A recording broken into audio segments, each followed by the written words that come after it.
जी, ओ बंसी जी। पुष्पा, पुष्पा, मैं जानता था तुम्हें कुछ नहीं हुआ है। ये गांव वाले बस अफवाह उड़ा रहे थे कि तुमने नदी में कूदकर अपनी जान दे दी है। चलो घर चलते हैं। पुष्पा,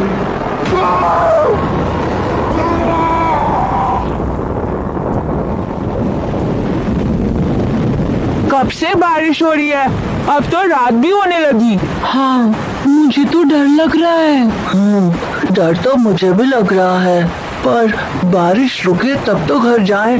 बारिश रुकने का इंतजार मत करो, बेहतर होगा जल्दी घर निकल जाओ। आजकल गांव में वैसे भी बहुत खतरा है। खतरा? कैसा खतरा? निशी का खतरा। गांव में निशी का साया घूम रहा है। न जाने कितने गांव वाले उसकी बलि चढ़ चुके हैं। कल रात को ही ऐसा एक और हादसा हुआ है। कल रात को? हाँ, बंसी कल रात से ही गायब है। गांव वालों ने उसे आखिरी बार नदी के पास मछली पकड़ने जाते हुए देखा था। उसके बाद वो कहाँ लापता हो गया कोई नहीं जानता, पर सभी का यही मानना है कि ये निशी का ही काम है। अंकल, ये निशी क्या होता है? बेटा, ठीक से तो मुझे भी नहीं पता, पर मैं बस इतना जानता हूँ कि निशी एक भयंकर आत्मा होती है जो अक्सर हमारे करीबियों की आवाज निकालकर हमें बुलाती है ताकि हम उसकी आवाज सुनकर उसकी तरफ चले जाएं। और एक बार कोई उसकी तरफ मुड़ गया तो समझो उसकी मौत पक्की है। तो क्या ये निशी किसी को भी बुला सकती है? हाँ, ये बच्चे या बड़ों में फर्क नहीं करती, पर निशी को पहचानने का एक तरीका है। क्या तरीका? यही कि निशी हमेशा 2 ही बार बुलाती है। 2 ही बार? हाँ, इसीलिए अगर कभी तुम लोगों को भी अपने किसी जान पहचान वाले की आवाज सुनाई पड़े तो 3 बार आवाज आने के बाद ही मुड़ना। उसके बाद हम में से किसी ने कुछ नहीं कहा और बारिश के रुकने का इंतजार करने लगे। पर जब बहुत देर तक बारिश बंद नहीं हुई तो मैंने कहा, ये बारिश तो रुक ही नहीं रही है। इतनी रात भी हो गई है, मुझे लगता है अब हमें निकल जाना चाहिए। ठीक कह रहा है तू। चलते हैं। हम लोग वहाँ से निकलने ही वाले थे कि मुझे अपने पीछे से एक आवाज आई। कुंदन? हाँ, कुंदन, हाँ, ये तो मासी की आवाज थी ना?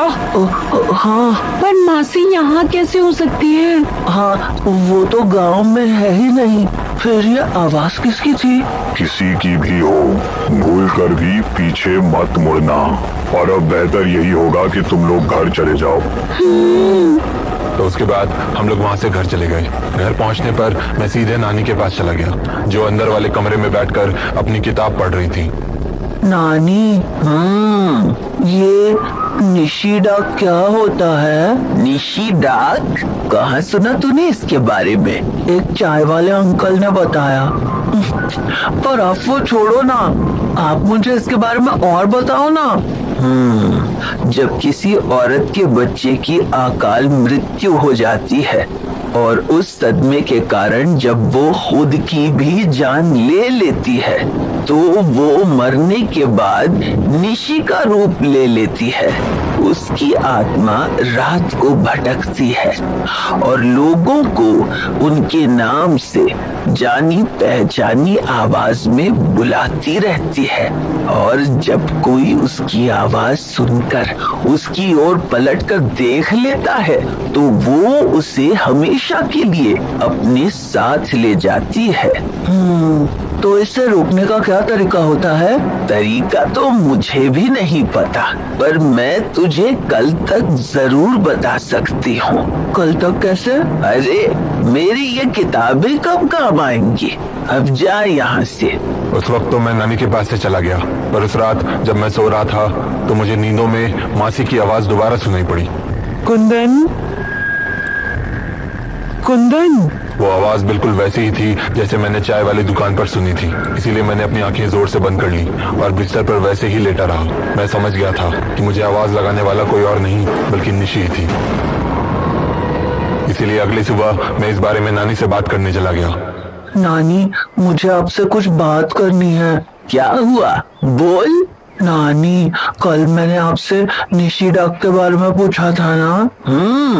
वो कल मुझे निशी ने आवाज लगाई थी। क्या? कब? रात को, जब चाय वाले की दुकान पर हम लोग बारिश बंद होने का इंतजार कर रहे थे, तो हमें चाय वाले चाचा ने बंसी काका के बारे में बताया था और हमें होशियार रहने को कहा था। पर तभी मुझे उस निशी ने 2 बार आवाज दी थी।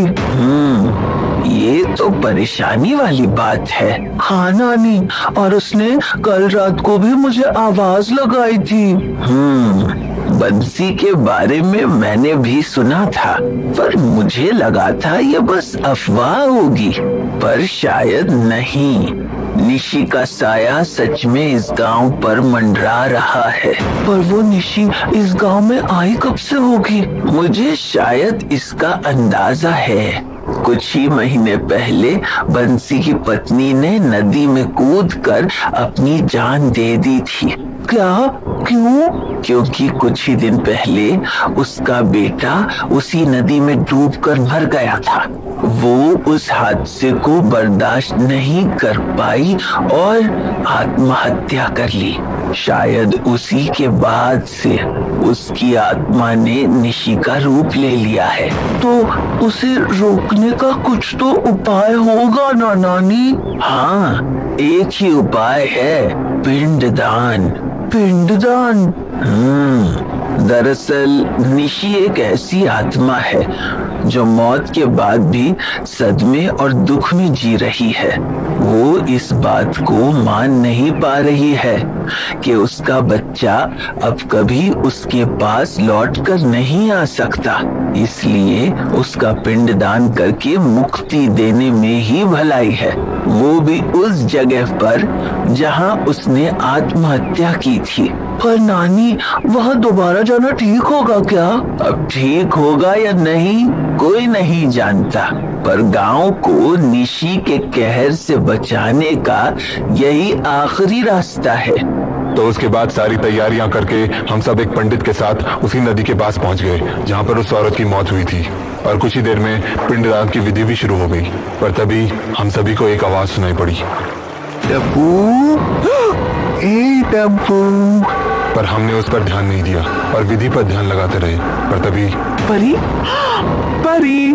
निशी ने डब्बू और परी को उन लोगों की आवाजों में बुलाया था जो उनके जान पहचान वाले थे, पर हम लोग पीछे नहीं मुड़े और विधि में ध्यान लगाकर बैठे रहे। पर थोड़ी ही देर बाद हमें एक और आवाज सुनाई पड़ी। ए कुंदन। इस बार आवाज मेरी नानी की थी। सुनाई नहीं दे रहा क्या? तुझे ही बुला रही हूँ कुंदन। भूल कर भी पीछे मत मुड़ना, विधि समाप्ति पर है। अब बस नदी में ये प्रसाद अर्पित करना है, इसके बाद इसे मुक्ति मिल जाएगी। नहीं, नहीं चाहिए मुझे मुक्ति, मुझे मेरा बच्चा चाहिए बस। इस प्रसाद को नदी में अर्पित कर दो। मत करो ऐसा, मत करो, मुझे बस अपना बच्चा चाहिए बस। संकोच मत करो कुंदन, छल जितना भी सच क्यों न लगे वो छल ही होता है। प्रसाद को नदी में अर्पित करो और उसे मुक्ति दो। तो पंडित जी की बात मानकर मैंने प्रसाद को जल में अर्पित कर दिया। तभी एक जोर की चीख हर तरफ गूंज गई और ऐसा लगा मानो हमारे पीछे से कोई साया गायब सा हो गया हो। तभी पंडित जी ने कहा, अब विधि पूरी हो चुकी है, निशी को मुक्ति मिल गई है। पंडित जी की बात सुनकर हम सभी बहुत खुश थे। पर तभी कुंदन, हाँ कुंदन। अरे कुंदन, मैं हूँ तेरी नानी। मैं कोई निशी नहीं हूँ जो बस 2 ही बार तेरा नाम पुकार सके। ओह नानी, आप? मैं तो डर ही गया था। अब डरने की कोई बात नहीं है, निशी डाक की कहानी खत्म हो चुकी है।